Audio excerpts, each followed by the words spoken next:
Alors bonjour Sébastien. Je crois qu'aujourd'hui Relais. tu aimerais nous parler de la découverte vendeur. Est-ce que tu peux nous donner un peu plus d'explications sur à la fois sur le thème de la découverte vendeur et puis sur cette approche finalement cette approche client.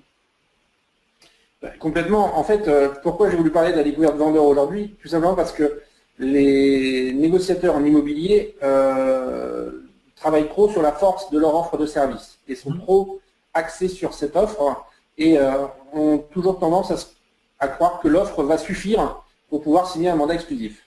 Ok. Euh, Actuellement, ils se trompent, puisqu'en fait, cette découverte va nous permettre d'identifier pleinement les besoins et les attentes de nos clients vendeurs et qui va permettre de coller complètement l'offre de service sur mesure en fonction des problématiques de notre vendeur.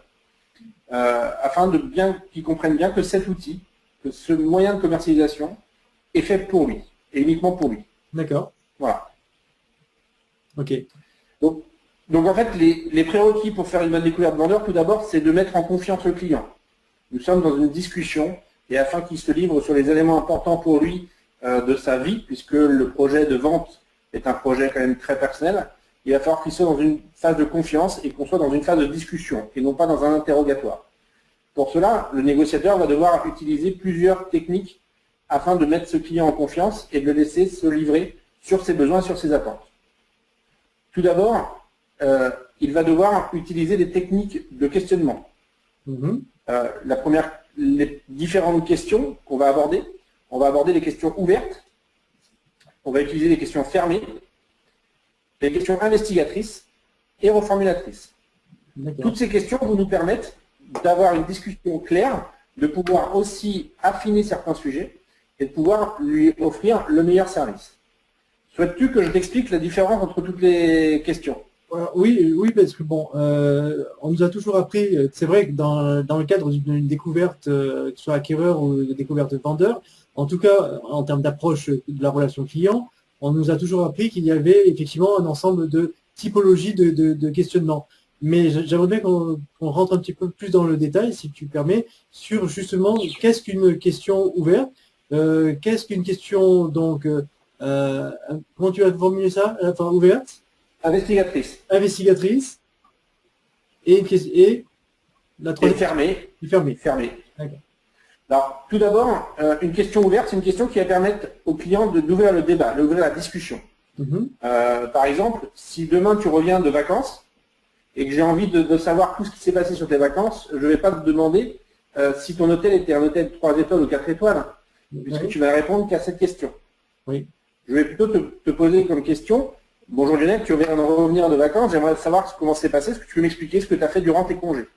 Donc en fait, ce que tu cherches, c'est à faire parler à personne finalement, à s'ouvrir. Exactement, Mhm. D'accord. Ok. tout à fait, puisque dans une découverte client, le client doit parler 70% du temps et le négociateur 30% du temps. Donc, il doit laisser le client se découvrir et se laisser aller. Ok. Euh, Ensuite, le client, ça va lui permettre à ce client d'aller dans l'axe qu'il souhaite. C'est-à-dire qu'on va le laisser parler, on va l'écouter. Dans la découverte, il y a un élément important. Quand on va poser une question fermée, le client va nous donner des éléments pas réfléchis, pas structurés. Et nos questions fermées, nos questions investigatrices vont nous permettre de l'aider à structurer son raisonnement. Mais si, Par exemple, pardon. oui. Excuse-moi, ces trois typologies de questions servent à quoi exactement? Alors la question ouverte, comme je te l'ai dit, c'est d'ouvrir le débat, de laisser le client parler. Et ensuite, la question fermée va me permettre de préciser certains éléments et de valider certains éléments. D'accord. Avec une réponse qui est oui ou non, ou une réponse qui est qui ne va pas permettre une discussion ouverte derrière. C'est-à-dire que ça va être une discussion qui va être oui, non, il y aura un choix, Mhm. mais un choix qui va vite fermer le débat.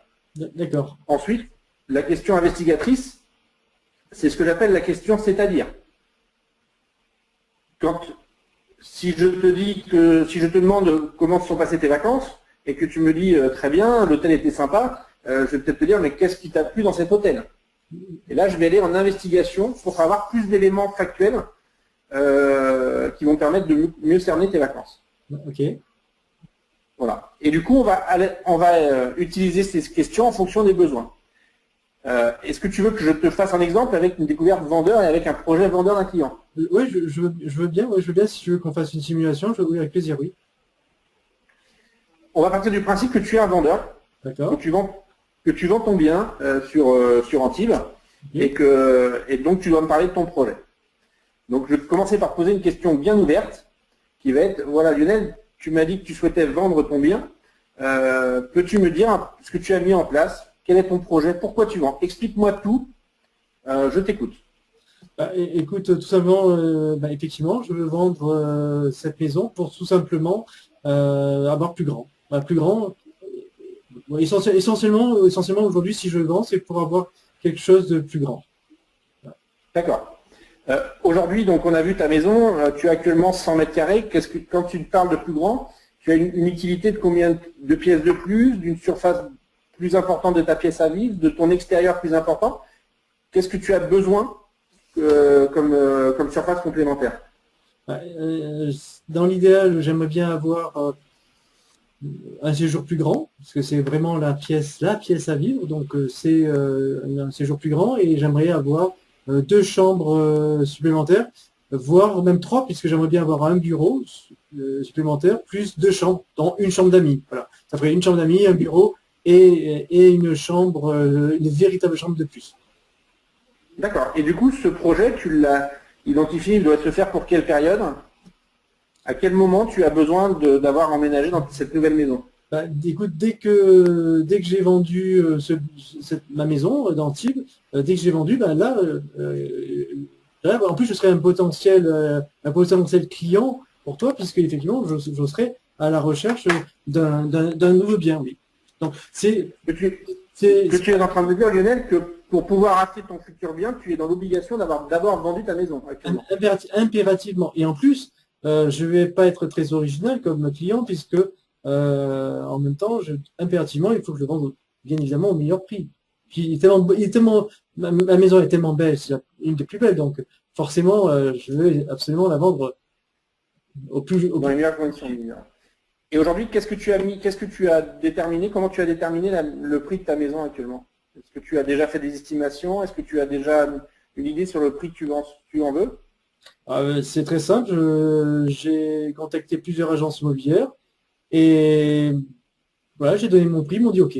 Donc, je pense que c'est le bon prix puisque tout le monde me dit OK. Et D'accord. Moi, il ce que je te propose, c'est qu'une fois qu'on aura déterminé ensemble la manière dont on va commercialiser ton bien, je t'expliquerai précisément comment le marché se situe sur ton secteur et ça te permettra d'avoir une idée précise sur le bien et sur le prix auquel tu vas pouvoir le mettre en vente. Pour revenir à ton projet, qu'est-ce que tu attends d'une agence particulièrement pour vendre ton bien? À part vendre le bien, mais est-ce que tu as une attente particulière au niveau des agences immobilières? c'est plus qu'une attente. C'est un conseil, c'est quelqu'un qui accompagne, c'est quelqu'un qui sait se positionner sur mon produit, enfin, sur ma maison, et qui sait mettre les moyens, et puis qui réussit à vendre. J'attends que cette personne, sinon je le fais moi, donc j'attends à ce que cette personne, cette agence immobilière, me vende mon bien dans les meilleures conditions et le plus cher possible. D'accord. Donc, si je reformule ce que tu viens de m'expliquer, tu as besoin de vendre pour pouvoir acheter ta maison. Mhm. Tu souhaites, comme service de la part d'une agence, un accompagnement du début jusqu'à la signature de l'acte authentique. Oui, Et surtout de mettre les moyens, c'est-à-dire de mettre tous les moyens possibles pour pouvoir ne passer à côté d'aucun acquéreur potentiel. C'est bien ce que tu attends d'une agence immobilière actuellement. oui, oui, absolument. Ce que je te propose, Lionel, du coup, c'est maintenant de t'expliquer quel est notre produit qui va nous permettre justement de commercialiser ton bien. OK? Oui.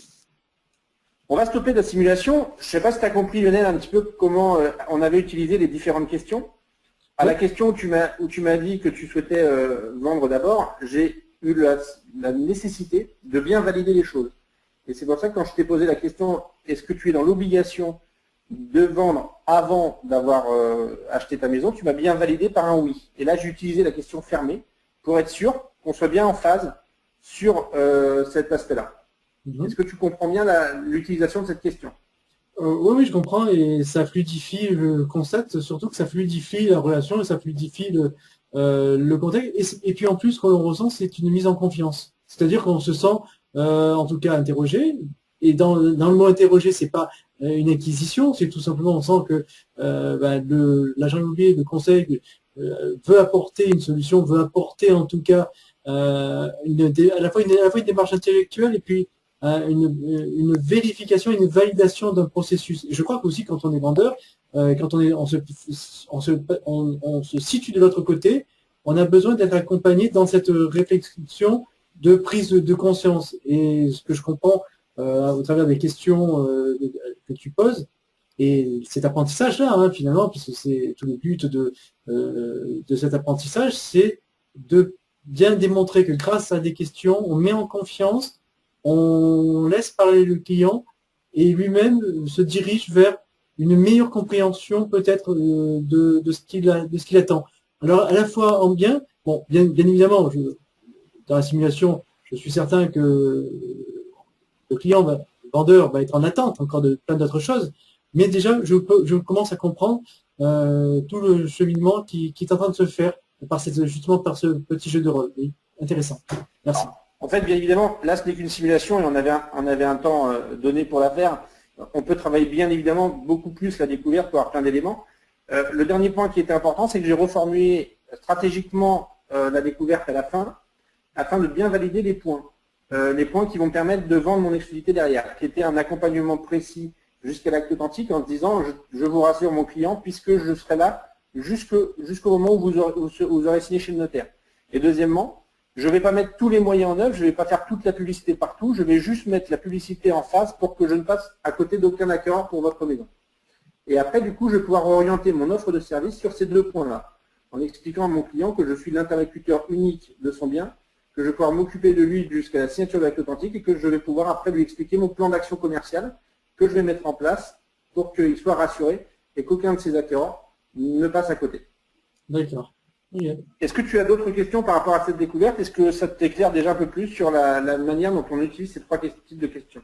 Oui, j'ai compris que effectivement au travers des trois positionnements de questionnement, à la fois ouverte, fermée et un peu plus dans alors là on peut dire aussi dans l'introspection, hein, finalement. Bien sûr. Ça aide le client à la fois à se diriger vers un canal, hein, méthodologique, où il s'en aperçoit pas en même temps, mais en même temps comme c'est aidant, c'est encore une fois c'est pas gênant et ça permet justement d'être structuré, parce que quand on vend, on n'est pas forcément dans la structure la plus totale, la plus parfaite, parce que on est dans je veux vendre rapidement le plus cher possible, et puis bon, si je peux me passer de l'agent immobilier en plus, bon, hein. Mais alors que là, il y a un véritable conseil, donc on comprend mieux la nécessité justement d'avoir un véritable conseil auprès de soi. Très bien. Bah, écoute, en tout cas, je suis ravi d'avoir pu t'aider sur ce point-là. Et surtout, si tu as d'autres problématiques, n'hésite pas à me contacter afin qu'on puisse en discuter ensemble de la même manière. OK? Bah, écoute, je te remercie. Et puis, je crois qu'il y a d'autres rendez-vous de prévus sur d'autres thèmes. Et je suis certain que l'on va en cours approfondir tout ce que tu viens de dire et d'autres simulations, je pense, en renversant les rôles, hein, bien évidemment. Je pense que je ferai une meilleure acquisition des compétences sur la partie du questionnement, hein, et tout le guideline